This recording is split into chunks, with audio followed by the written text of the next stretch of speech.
Hello and welcome back, or welcome if you've never been to my channel before. I'm Summer and I talk about everything book related, Kindle related, and then once a month I do a tarot reading since I did start as a tarot channel. So if that is something that you think you'd be interested in, please go ahead and subscribe. I love growing my community and being able to connect with everyone. So let's get into my monthly book wrap up and my next month's TBR. I read 6 books this month, and I have some on my TBR. This is the heaviest stack. Let's go through them one by one in order of what I read this month and what I thought.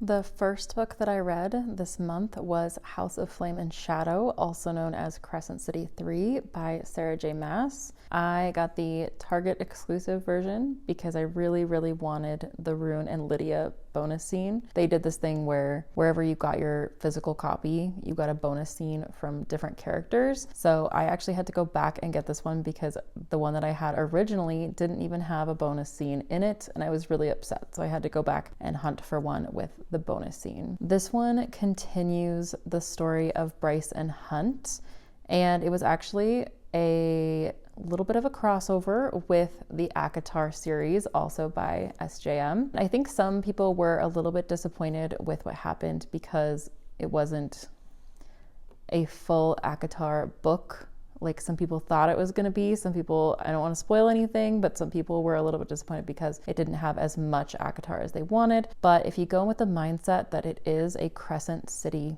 book, then I think you'll be pretty happy. I thought it included everything that I wanted in a Sarah J. Maas book. It had humor, it had so many fantasy elements, it had just all the characters that we know and love from Crescent City. And if, by the way, you're struggling through the first Crescent City book, it's a rite of passage. You just have to struggle through the first 100 pages or the first 5 chapters, and then you'll be in it. So keep going. If you're feeling like you're struggling a little bit, that's normal.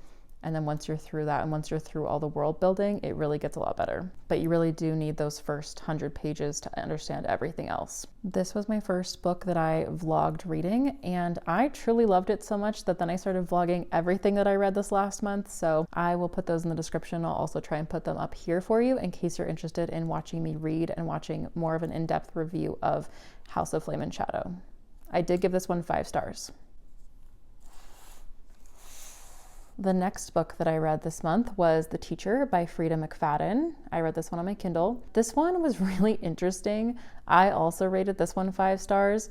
There were some parts, again, no spoilers in this video, but there were some parts that creeped me out a little bit. I did vlog my reaction to this one where I was like, I don't know. And then I started to, once we got to the twists, I feel like that's when things really started picking up. I really enjoyed this one. And Freida McFadden, I feel like never fails to just suck you into the world. Like her books, you just feel like you're immediately in the world, and they're so quick to read because her chapters are so quick. And I love the perspectives. I love how the perspectives of the people kind of bring you new information and it all unfolds. I love that you think you know what's happening, but then you find out it's something completely different. This one, although it had its moments where it kind of creeped me out a little bit, I really enjoyed it overall. And I would say it is actually one of my very favorite Freida McFadden books that I've read so far. And this one is on Kindle Unlimited in case you're interested. I'll link all the books below in case you just want to make sure that you find the right ones. The next book that I read this month was The Heiress by Rachel Hawkins. This one was a Libby library book, and I wanted to make sure I read it during the time that I had it because there were so many people waiting for this book. And so I feel like the popularity really made me want to read it even more. And I have the Kindle version, but if you go look in the store, it has this beautiful green cover. You've probably seen it. And this one, I don't really understand what genre it is. It was so interesting. I think because I came off of The Teacher, I was feeling like it was a thriller. What was so funny is there were so many different connections between The Teacher and then this book. Like in this book, I think they had the same last names as the people in The Teacher. They were teachers, like they were English teachers. So it was really kind of funny to see those little connections. And again, I think I kept expecting a twist and I wasn't sure what was going to happen. There were twists, so I guess I would consider it somewhat of a thriller. But the way that it unfolded was so much different than what I expected.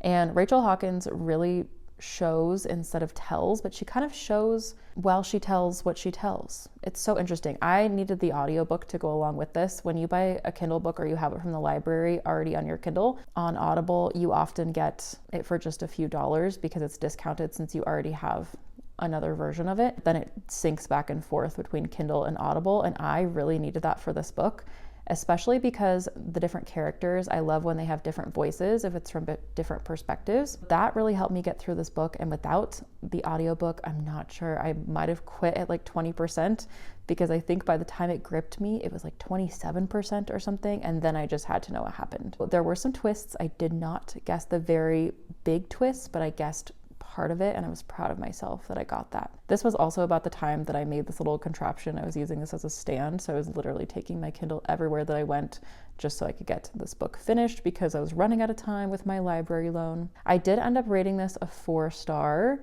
It probably was a 3-star most of the time for me.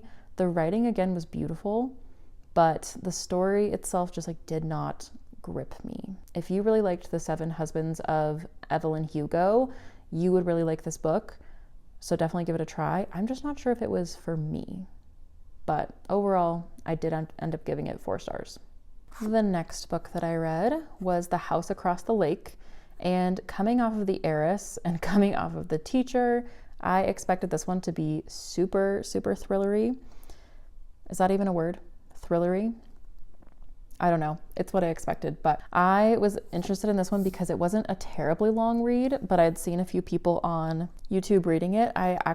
What made me pick it up is that I saw Tara Michelle read this with her cousin, and in their vlog of it, I guess, where the two of them were reading it together as kind of like a mini book club, she actually filmed her reaction to it, and there was one page where she just like turned the page and covered her mouth, and she was like, oh, and then she had to go back and look again at the page before that. Quite honestly, that is what got me with this one. This book was about a widowed actress, and I felt like this one was similar to Freida McFadden, where I just felt like I was in the story right away.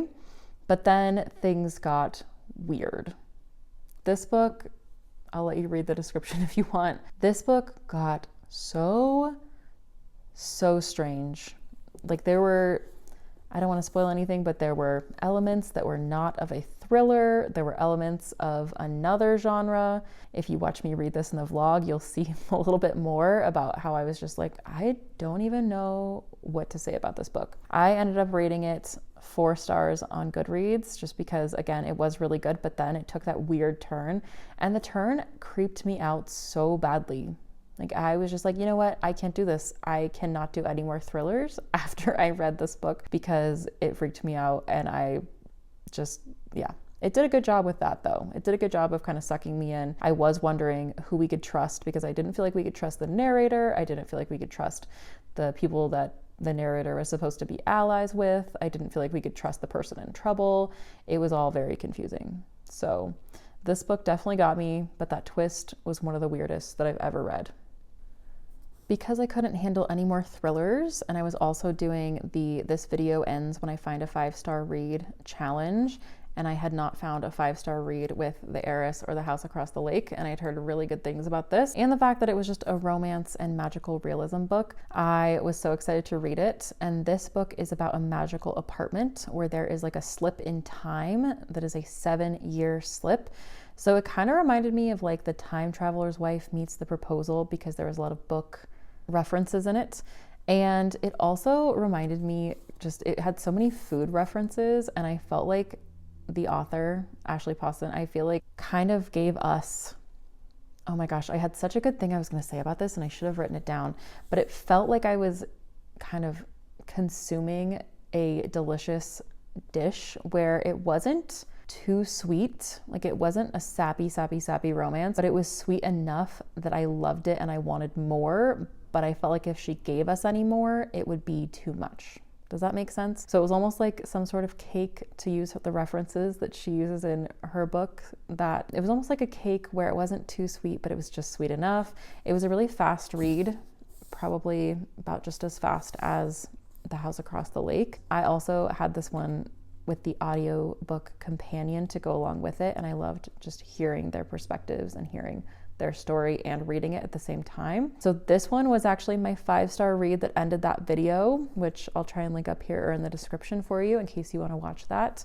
But spoiler alert, this one was the one that I rated the 5-star and ended the video on because it was just so good. I wanted to stay up until 4 in the morning to finish it, and I ended up falling asleep, but it made me giddy. It made me feel like I was some kind of high schooler experiencing romance for the first time or something like that. I don't even know what kind of magic was in this book, but I highly recommend it. It was incredible. The last book that I read this month was another Freida McFadden, Never Lie.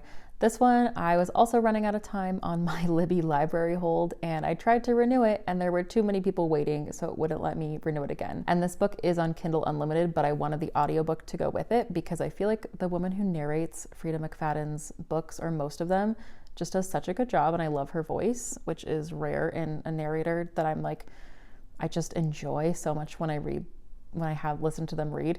I feel like it's not rare that I like audiobooks, but I just particularly love her, and I hope she keeps reading these audiobooks. And it's so nice to have the audiobook and have the Kindle version, again, to go back and forth, whether I'm like in the car or I'm sitting down to read. So it's just nice to keep going with the story wherever you are, so you really feel like you're immersed. This one was so interesting. This one is about a couple who is looking for a house, and then all sorts of crazy things happen with this. Is she a psychotherapist? Psychiatrist? I don't know what to call her. It was so much. I thought this was going to be like a couples therapy situation based on the cover. I did not understand what the premise of the book was. I should have tried harder to understand what it was before I went in, but everybody was suggesting it to me and my library hold was running out, so I just jumped right in. And after you read the book, the cover makes a lot of sense, and I feel so funny for thinking it was like a therapy book when you actually know what happens. The cover has a lot of significance. So if you've read it, definitely like this video, give me a little comment with the inside joke, but don't spoil it for anyone. I ended up rating this one 4 stars. It wasn't my favorite Freida McFadden, but I did really like the characters. It was just different from her other ones, and it reminded me kind of The Shining. They're like, The Shining is a reference that's in this book, but it also reminded me of The Shining in the fact that it's about people who are trapped in somewhere from a snowstorm. There's a little bit of a reference within a reference there, and I really enjoyed it, but again, it just wasn't my very favorite Freida McFadden book, and that is the last book that I read this month. I just finished it yesterday. Moving on to my TBR for next month. I just got this in the mail. This is a giant book. It's a book of the month, and I feel like they're always huge hardcovers. This one is called Heartless Hunter. It is about a witch who falls in love with a witch hunter. You can see up here it says her deadliest enemy or her greatest love. So this one I just started last night, and it really honestly reminds me of One Dark Window, which is, again, my favorite book that I've read this year so far. I'm still thinking about it, and I just got some Kindle stickers that I just put on my Kindle that had to do with One Dark Window. This kind of reminds me of that, and I think that the author may have even done a blurb somewhere. Maybe it's not on the book of the month version, but you can pause to read that description if you want. I just obviously love the enemies to lovers, and I need some fantasy after all the thrillers I've been reading. And this is book 1, so I'm assuming it's going to be a series, which is very exciting. And I am vlogging reading this one, so if you want to watch that, make sure you stick around. The next book on my TBR for the next month is A Fate Inked in Blood by Danielle L. Jensen. This one was purchased because it has these gorgeous blue foiled edges. I hope you can see that catching in the light. I couldn't help myself. I've been a sucker for these edges that everyone is doing, and it's also really, I don't know if you can see it in the light. You could see it when I unboxed it in my last video, but the cover is kind of raised, and it's just really, really, really beautiful. This is the same author who wrote the Bridge Kingdom, which I started the Bridge Kingdom, and I don't know what happened. I think my loan disappeared for some reason off of Kindle Unlimited, and I never finished it. So I need to read this. I still need to kind of reread what I read in the Bridge Kingdom and keep going, but this sounds amazing. It says, a shield maiden blessed by the gods battles to unite a nation under a power-hungry king, while fighting her growing desire for his fiery son in this Norse-inspired fantasy romance. Which, that sounds like everything that I love in a book. I also unboxed this in a previous video. This is When the Moon Hatched by Sarah A. Parker. And this has been getting such high reviews. I am so excited to read this one. I just really wish there was an audiobook that went along with it, but I think February was just kind of a thriller month, and I think that maybe March will be more of a fantasy month. So I'm really excited to read this one as well. This one just popped up as a loan from Libby, A Far Wilder Magic, which sounds really cool. It's like about a magical fox hunt where sounds like, again, enemies to lovers, and based on the cover, it looks like they fall in love. So this one I think I have for like 12 more days, so I might try and read it during that time period, or I might extend my loan and get it again at another time if I don't have time to read it, but this one looks really good. Let me know in the comments if you've read it because it sounds really cute. I just realized that this one is also on my library holds on Libby, and this one looks like it's a pretty quick read by Mia Sheridan, and I always love Mia Sheridan, so we'll see if I have time to read this one or if it waits till next month or some other time when I have time to read a cute romance book, although Mia Sheridan is always breaking my heart with her books, so we'll see. Okay, this is the last book that I have on my TBR hopefuls. This book I tried to read, like I want to say last November or something, and I only got to page 55, maybe like 14% in, and I don't know, I just wasn't gripped by it. The writing is really beautiful and the concept is really beautiful. It's like about this girl whose parents go missing in Egypt. It's supposed to be kind of like the Mummy-ish, and I love the Mummy so much. I love kind of that time period of the 1920s. I love Egyptian mythology. So this seems like a perfect blend of all of them, but I just couldn't get into it. So if anyone has read this book, please let me know. Please let me know if it gets better, and I'm going to really try and read it this month. The cover is also gorgeous. I have it from Book of the Month, and I just don't know where it is right now. I took it with me somewhere and I set it somewhere, but I also have it on my Kindle because, of course, I am obsessed with my Kindle, so I have to have everything on there. That is what I read this month. Please let me know if you read any of these and enjoyed them, or if any of them are on your TBRs. And please subscribe if you want to stick around and see vlogs of me reading all of these. I post vlogs, I post Kindle reviews, I often go book shopping, so I post those. And I also, as I said, do a once a month tarot reading just to stay true to my roots, so you might enjoy that too. Please like this video if you enjoyed getting to hear about any of these books. Leave me a comment because it really makes my day when I get to connect with each and every one of you. It seriously is the reason why I kept doing this, was because I just love getting to talk to everyone. I love this community so much, and I love getting to talk to all of you. So please leave a comment. I will reply to everybody. I will see you in my next video. Thanks so much for watching.